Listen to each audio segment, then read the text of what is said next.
Alright, y'all, we got a little weld repair to do today. My buddy's dad brought me this trailer axle. Somebody gave it to him. You see which kind of condition it's in. He wants me to weld it back up, and I was gonna just bevel, square these off, bevel the ends, and do a root pass, a fill in the fill in the cap, whatever, just make it solid.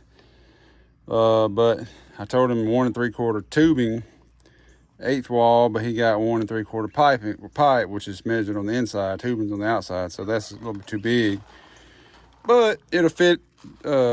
These will fit in there, so it's got to be 55 inches. He wants it 55 inches from the outside of this bracket here to the same spot over here.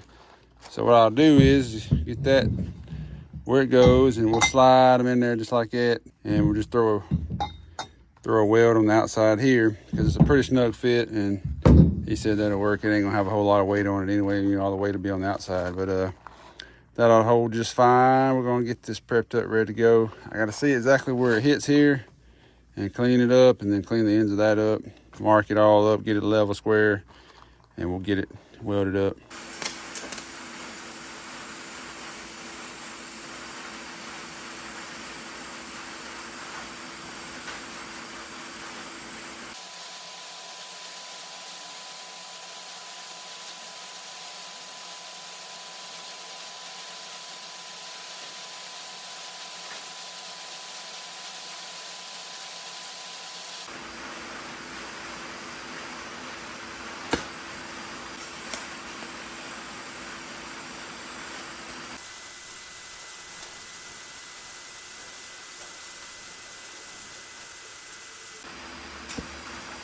All right, y'all, we got her all finished up here.